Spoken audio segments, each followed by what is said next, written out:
Well, thank you very much. We've just had a great meeting, a really good, very productive meeting. We have one thing in common. We want this city of ours that we love to do very well. And I wanted to congratulate the mayor. He really ran an incredible race against, a lot of smart people, starting with the early primaries against some very tough people, very smart people. And he beat them easily. And I congratulated him. And we talked about some things in very strong common, like housing and getting housing built, and food and prices, and the price of oil is coming way down. Anything I do is going to be good for New York. If I can get prices down, it's good for New York. And we've got them down, way down from last year. We have, as you know, I've been saying to a lot of people, Walmart said that Thanksgiving this year is exactly 25% less than last year. So that's good for New York, good for everybody. But I just want to congratulate. I think you're going to have, hopefully, a really great mayor. The better he does, the happier I am, I will say. There's no difference in party. There's no difference in anything. And we're going to be helping him to make everybody's dream come true, having a strong and very safe New York. And congratulations, Mr. Mayor. Thank you, Mr. President. Thank you. I appreciate it. Please. I appreciated the meeting with the president, and as he said, it was a productive meeting focused on a place of shared admiration and love, which is New York City, and the need to deliver affordability to New Yorkers, the 8.5 million people who call our city their home, who are struggling to afford life in the most expensive city in the United States of America. We spoke about rent, we spoke about groceries, we spoke about utilities, we spoke about the different ways in which people are being pushed out, and I appreciated the time with the president, I appreciated the conversation. I look forward to working together to deliver that affordability for New Yorkers. Thank you very much. Any questions, please? President Trump, Stephen Nelson from the New York Post. I've got a question for you and then also one for the mayor-elect. Sure. For you, you've referred to Mr. Mamdani as a communist. Could you describe why you feel that way? And also, will you do anything to stop him from arresting Prime Minister Netanyahu if he visits New York? Well, we didn't discuss your second part of the question. And on your first part, he's got views that are a little out there, but who knows? We're going to see what works, or he's going to change also. We all change. I changed a lot. From when I first came to office. It's now quite a while ago. It's quite a while. My first term was great. We had the greatest economy in the history of our country. We're doing even better now. We're doing much better now than we did even the first term. And I can tell you some of my views have changed. And we had discussions on some things. I'm not going to discuss what they were, but that I feel very confident that he can do a very good job. I think he is going to surprise some conservative people, actually. And some very liberal people. He won't surprise them because they already like him. And for Mr. Mamdani, it sounds like you had a productive discussion, but just days ago you referred to President Trump as a despot who had betrayed the country. You said you'd be his worst nightmare and accused him of having a fascist agenda. Are you planning to retract any of these remarks in order to improve your relationship? I think both President Trump and I, we are very clear about our positions and our views, and what I really appreciate about the president is that the meeting that we had focused not on places of disagreement, which there are many, and also focused on the shared purpose that we have in serving New Yorkers. And frankly, that is something that could transform the lives of the 8.5 million people who are currently struggling under a cost of living crisis, with 1 in 4 living in poverty. And the meeting came back again and again to what it could look like to lift those New Yorkers out of struggle and start to deliver them a city that they could do more than just struggle to afford it, but actually start to live in it. And I've been called much worse than a despot, so it's not that insulting. Maybe I think he'll change his mind after we get to working together. Yes, please. Mr. President, Anthony Mershak from MTV Lebanon. I would like to ask you a question about the Middle East regarding, you said that Hezbollah in Lebanon is not in a good position. And Lebanon now is the final unresolved after Gaza and Syria. Given your assessment, what do you say for the Lebanese today? It's the Independence Day in Lebanon. And what is your next move to push toward disarmament? The disarmament of Hezbollah. Well, we are pushing for total disarmament of Hamas and, frankly, everybody else. And we actually have peace in the Middle East. As you know, the King of Saudi Arabia just left yesterday. We had some great meetings, and he's made a contribution toward the United States of more than $1 trillion. We have now over $20 trillion coming in. No country has ever had anything like that, not even close. If you go to $2 trillion or $1 trillion, it's a lot. We have 20 or 21 trillion dollars. I think that Hezbollah has been a problem in Lebanon, big problem. We're working with Lebanon. We're working with everybody in the Middle East. That's another thing I think we have in common. We want to see peace in the Middle East, and we actually have now, for the first time, peace in the Middle East after 3,000 years. And now we're going to refine it, and I think you're going to see some very positive things happen. There is a potential to invite the Lebanese president to meet you to the White House. I would do that, absolutely. And if the mayor would like to be here for that meeting, because I know he feels very strongly. I think you feel very, very strongly about peace in the Middle East. We desperately want it, and that's something that I shared with the president, that when I spoke to New Yorkers who had voted for the president last November on Hillside Avenue and Fordham Road, I asked them why. I heard again and again two major reasons. One was that they wanted an end to forever wars. They wanted an end to the taxpayer dollars we had funding violations of human rights, and they wanted to address the cost of living crisis. And I appreciated the chance to discuss both of those things. You said a lot of my voters actually voted for him, and I'm okay with that. President Trump, I have this hat as well. I'll do that. I'll sign it. Give it to me. I'll sign it in a minute. That's pretty good. Mr. President, you've threatened to send federal troops to New York City. You both have differences when it comes to ICE agents in New York City. Mr. Mamdani, you've called ICE a rogue government entity. I wonder how you reconcile your differences on both of those issues. Well, I think we're going to work them out, and I think that if we have known murderers and known drug dealers and some very bad people, you know, we want to get them out. And the mayor wants to have peace. We discussed this at great length, actually, maybe more than anything else. He wants to have a safe New York. Ultimately, a safe New York is going to be a great New York. If it's not safe, no matter how well we do with pricing and with anything else, we can talk about anything you want. If you don't have safe streets, it's not going to be a success. So we're going to work together. We're going to make sure that if there are horrible people there, we want to get them out. I think he wants to get them out maybe more than I do. So we'll work together. We discussed it at great length. Yes, please. Yeah, two questions, if I may. One for you, Mr. President, on BBC in a second. But first of all, for the mayor-elect. You're both from different parts of the political spectrum.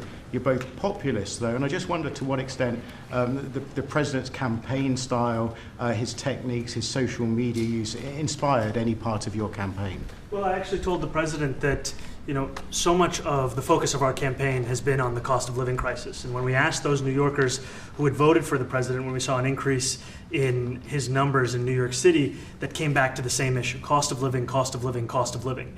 And they spoke about the cost of groceries, the cost of rent, the cost of Con Ed, the cost of childcare.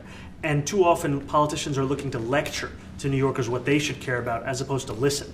And when we spoke to those voters who voted for President Trump, we heard them speak about cost of living. We focused on that same cost of living, and that's where I am really looking forward to delivering for New Yorkers in partnership with the president on the affordability agenda. And I think we have to work a little bit. We talked about Con Edison. We have to work a little bit on getting the prices, because, you know, we've gotten fuel prices way down, but it hasn't shown up in Con Edison. And we're going to have to talk to them. You know, if we're sending them fuel at a much lower price than it was a year ago, which is true, we have to get Con Edison to start lowering the rates. Absolutely. And if I may, last week you told me you were pushing ahead with your plans to sue the BBC for up to $5 billion. You're going to speak to Prime Minister Starmer as well. Is there any progress or any updates on those issues? Well, we get along very well with the Prime Minister. We made a deal with UK. I like him. He's a fine person. And, you know, I think they have some big energy problems. You know, they've got windmills all over the place. They're going to have to start using other methods because their energy is out of control. Talking about in the UK, it's out of control. And he's got that problem. He's got a big immigration problem, as you know, and he's got a big energy problem. And we talk about it. He's a good man. Prime Minister's a good man. Have you had a chance to speak this week? I haven't spoken this week. Mr. President, have you spoken to President Zelensky, or do you intend to meet with him, President Zelensky, about your plan? Are you going to meet with him? I've spoken with their people. We have a plan. It's horrible what's happening. It's a war that should have never happened. It would have never happened if I was president, and it's a shame. And I thought they should have acted quicker. But it's a cold winter, and a lot of the you talk about utilities, but a lot of the big energy-producing plants have been under attack, to put it mildly, to put it nicely. Yeah, we have a way of getting peace, or we think we have a way of getting peace. He's going to have to approve it. Just so sad, so many people. You know, last month they lost 25,000 soldiers. This is something, we haven't seen anything like this since the Second World War. And they're averaging 6,000 or 7,000 a week between the two of them, dead soldiers. And it goes on, and I think they're getting reasonably close, but I don't want to predict. I would have said that would have been one of my early ones. I did 8 peace deals of countries, including in India, Pakistan. You could even go, in fact, they're coming here in a week or two, go to the Congo and Rwanda. That was 10 million people dead, and we worked something out on that. But so many, and the one I thought would have been, for me, because I have a very good relationship with President Putin, I thought that would have been maybe quicker. But it does take 2 to tango. And now you just see all the death. And, you know, it doesn't affect us other than the fact that we don't want to see all those people dead. Really, it's on the other side of the ocean. It's a war that should have never happened. It did happen. I blame the person also sitting right behind this desk. This is a war that should have never happened, and it wouldn't have happened if I were president. But we're trying to save a lot of lives. They're losing 25, think of that, 25,000 lives over the last short period of time. That's Ukrainian and Russian, and it's a shame. I want to ask the mayor-elect about a House resolution. It just passed overwhelmingly to condemn socialism, including with 86 Democrats, all of House Dem leadership, and the minority leader, Hakeem Jeffries, despite his endorsement of you. What's your reaction to that? I have to be honest with you, I focused very little on resolutions. Frankly, I've been focusing... Condemn socialism. I understand. I think the focus is on the work at hand. I can tell you I am someone who is a democratic socialist. I've been very open about that. And I know there might be differences about ideology, but the place of agreement is the work that needs to be done to make New York City affordable. That's what I look forward to. And I want to clarify your answer to Stephen Nelson. He asked about your comment calling the president a fascist, and your answer was, both President Trump and I have been clear about our positions and our views. Are you affirming that you think President Trump is a fascist? I've spoken about... That's okay. You can just say yes. Okay. All right. Okay. It's easier. It's easier than explaining it. I don't mind. And Mr. President, I wanted to ask you also about this Ukraine plan. Yeah. President Zelensky said today that his country would risk either giving up a partner or giving up its dignity. There's been criticism that this deal proposal... He doesn't like it? It's unclear. He was sort of tenuous about it. He'll have to like it, and if he doesn't like it, then, you know, they should just keep fighting, I guess, you know. The suggestion that he made, though, was that if he doesn't accept it, that the U.S. would pull back its support for Ukraine. Is that Well, at some accurate? point he's going to have to accept something. You know, he hasn't accepted. You remember right in the Oval Office not so long ago, I said, you don't have the cards. Don't forget, I inherited this war. I would have never, this war never would have happened. I inherited this war. And I thought he should have made a deal a year ago, 2 years ago. The ultimate deal would have been if it never started. That would have been the good deal. That could have been done too if you had the right president, but you didn't have the right president. Mr. President, the cost of living is something that you and Mr. Mamdani seem to agree on. Democrats have run New York City for a long time, Mr. Mamdani. Do you see Democrat policy specifically as being a problem? And I'd like that be a question that both of you could answer in New York City. Look, I think that there are many things in our city where we have to own the responsibility of it, things that existed long before the president was the president. And those are also part of the message of our campaign, was to take on a broken politics of the past. And I ran against a number of candidates who represented different versions of that past. And what we found time and again is that working people were left behind in the politics of our city. And what we're looking to do is put those people right back at the heart of our politics so that we don't have a situation where we're in the wealthiest city in the history of the world, and yet 1 in 5 can't even afford $2.90 for a Metro card. Mr. Mamdani. You know, we had some interesting conversation, and some of his ideas really are the same ideas that I have. But a big thing on cost, you know, the new word is affordability.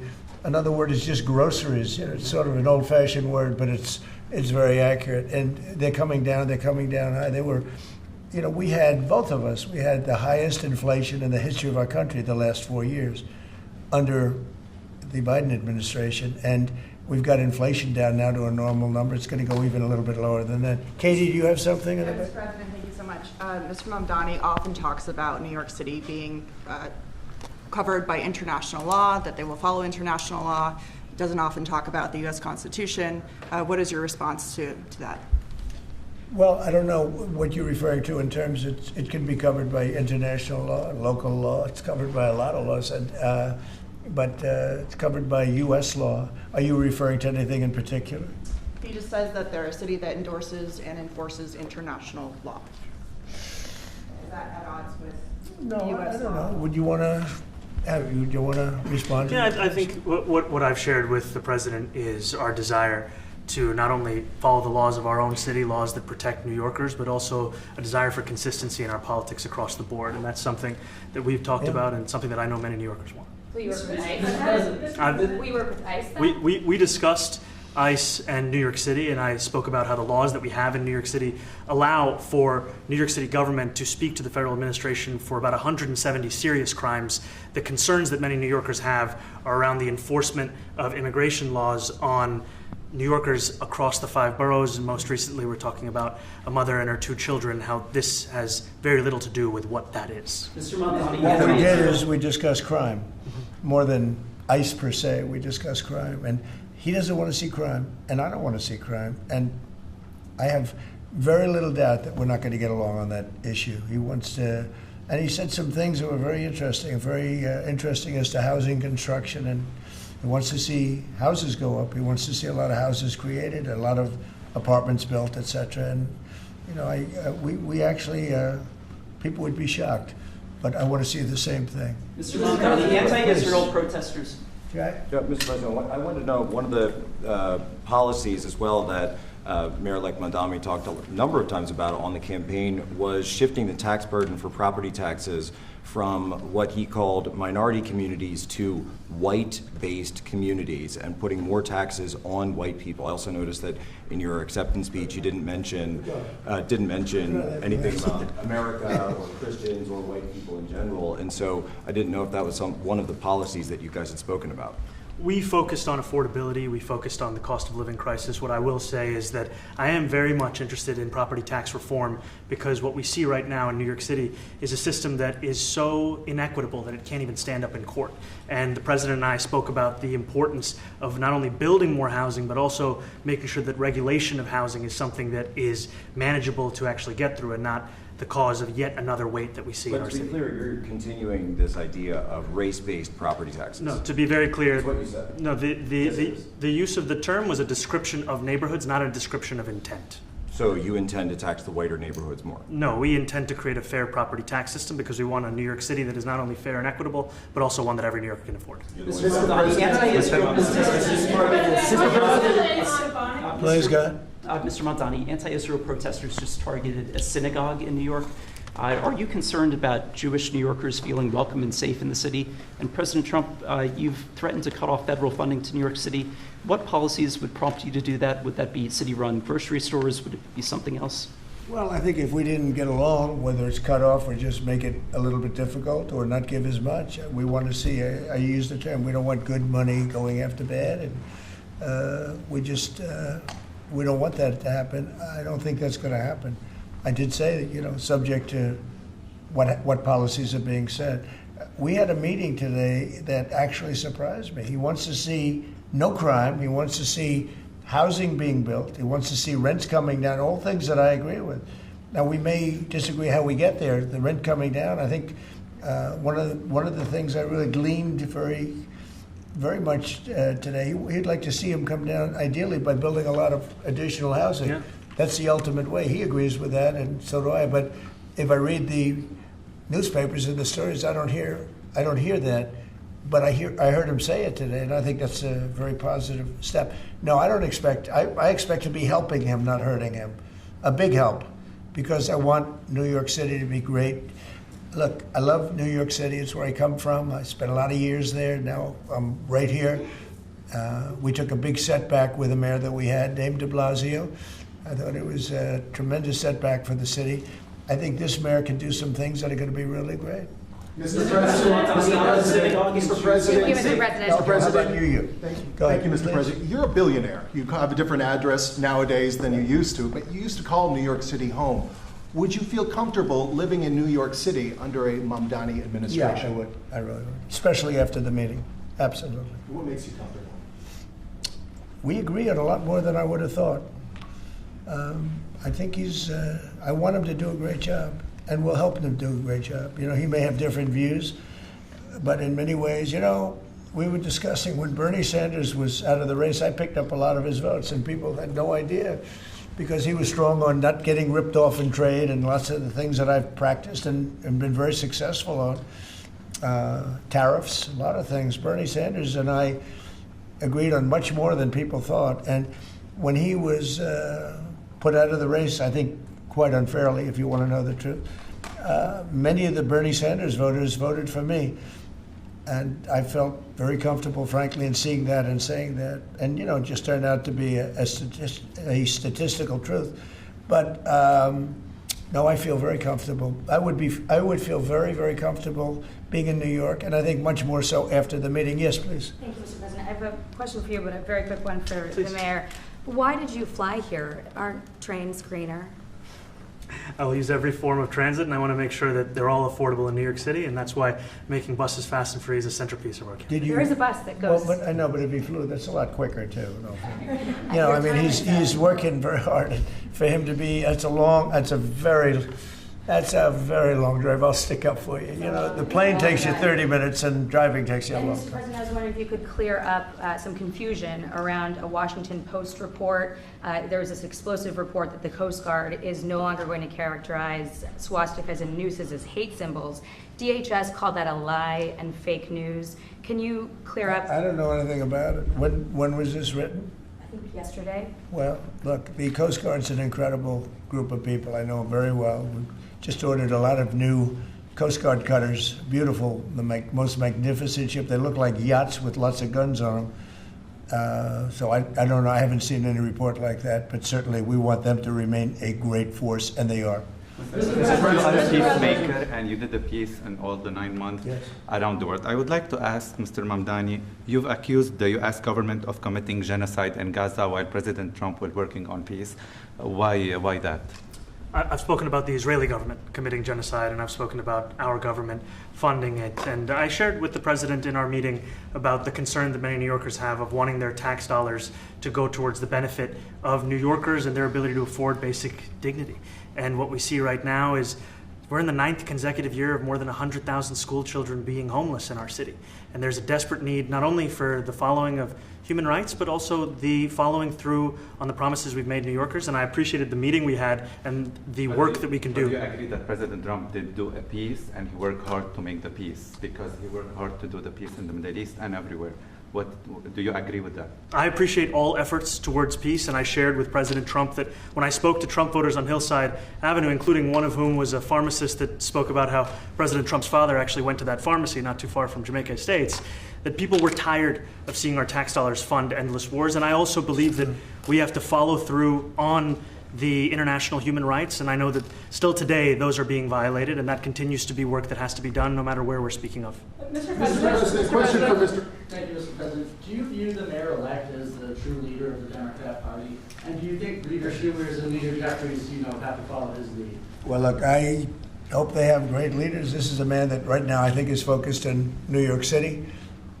I really think he has a chance to do a great job. We're going to help him, but I really think he has a chance to do a great job. But I'll let you answer that. You consider yourself the leader of the Democrats? I think it's more appropriate for him. I consider myself the next mayor of New York City, and I keep my horizons firmly on New York City, and I appreciate the meeting with the president, which focused again on the 5 boroughs and whether New Yorkers could afford to live there. By the way, being the mayor of New York City is a big deal. Absolutely. I always said, one of the things I would have loved to be someday is the mayor of New York City. Being the mayor of New York, and especially now, because I think you're at really a turning point, one way or the other. It could go great, or it can go in a different direction. And I think you really have a chance to make it great.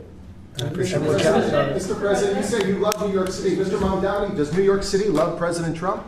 New York City loves a future that is affordable, and I can tell you that there were more New Yorkers who voted for President Trump in the most recent presidential election because of that focus on cost of living, and I'm looking forward to working together to deliver on that affordability agenda. I got a lot of votes. One more, go ahead. One or two more, go ahead. I tell you, the press has eaten this thing up. You know, I've had a lot of meetings with the heads of major countries. Nobody cared. This meeting that you people have gone crazy. You know, outside you have hundreds of people waiting. This is just a small little group. For some reason, the press has found this to be a very interesting meeting. The biggest people in the world, they come over from countries nobody cares. But they did care about this meeting, and it was a great meeting. Go ahead. Yeah, Mr. President, I was going to ask you exactly that. Why do you think there's so much more, so much excitement around this than even some foreign leaders? Because I think he's different. All right, I think he's different, and that can be in a very positive way. But I think he's different than, your typical guy runs, wins, becomes mayor maybe, and nothing exciting. Because he has a chance to really do something great for New York. New York is at a very critical point.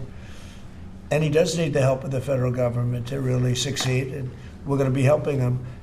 But he's different than, your average candidate. He came out of nowhere. I said he has a great campaign manager standing over there. He came out of nowhere. What'd you start off at 1 or 2? And then I watched. I said, who is this guy? He was at 1, then he was at 3, then he was at 5, then he was at 9. Then he went up to 17. I said, that's getting a little bit interesting, right? And then all of a sudden he wins a primary that nobody expected he was going to win. It's a great tribute. I mean, it's an amazing thing that he did. And I'll just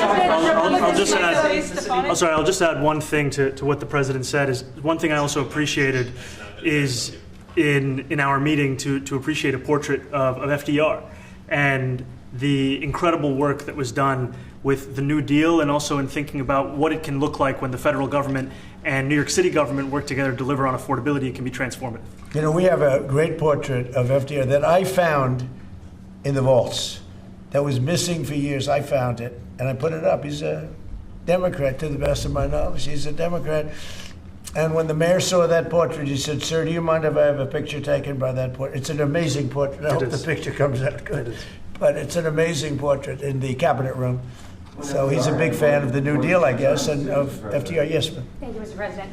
You said that you both spoke about crime. There are many police officers set to come off the rolls at the end of this year in New York City. Are you going to allow those police to be replaced with police officers, actual cops? And are you going to require that happens? Would there be some consequence if the staff... I hope it happens, but again, that's going to be ultimately the mayor's decision. What's your answer? Is that I look forward to delivering public safety with the NYPD, and I've said over the course of our campaign that we have the number of police officers today. They are the ones that's budgeted about 35,000 head count. And I think the key thing is that we have to make it easier for police to focus on police work, not ask them to respond to 200,000 mental health calls a year. So is that a reduction from what you're at right now? Are you committing to maintaining the same level of cops? I've committed over the course of the campaign to maintain the 35,000. That's the head count that we had through the campaign. And not replace them with caseworkers, social workers? No, I've said that's the head count that we want. What we need to do is make sure they can focus on serious crime. And he just retained a great police commissioner, I believe, right? Yes, we did. Commissioner Tisch.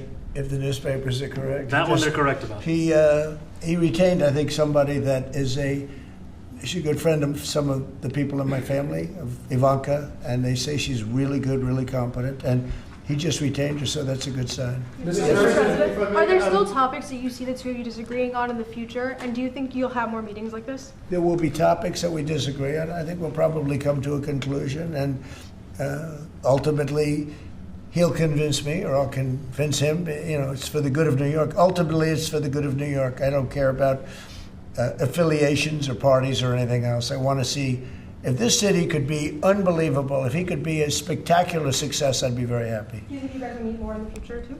Excuse? Do you think you'll meet again in the future, throughout the administration? I think we will. I hope we do. I enjoyed the meeting. We had a great meeting. Please. Mr. President, Republican Elise Stefanik has campaigned multiple times by calling Zohran Mamdani a jihadist. Do you think you're standing next to a jihadist right now in the Oval Office? No, I don't, but she's out there campaigning, and, you say things sometimes in a campaign. Isn't that sort of She's a very capable person. Isn't But that a kind of label? you really have to ask her about that. But no, I don't particularly. I think I met with I met with a man who's a very rational person. I met with a man who really wants to see New York be great again. And I can say again, because New York was great. You know, when I came down to Washington initially, the city was so hot. It was doing great. We were having some telltale signs of problems. We had a mayor that was not doing a great job, but still, it was moving along. And it went bad. It really went, pretty bad. And I think it's been at lower points, but it went pretty bad. I think he can bring it back. Now the question is, will he bring it back all the way? Will he bring it back greater than ever before, which is, I guarantee, that's his wish. I think he wants to make it greater than ever before. And if he can, we'll be out there cheering. I'll be cheering for him. Okay? Thank you very much, everybody. You chose not to answer the question about the synagogue protest. Thank you very much. I care very deeply about Jewish safety, and I look forward to rooting out anti-Semitism across the 5 boroughs and protecting Jewish New Yorkers and every New Yorker who calls the City Hall. Thank you for asking, guys.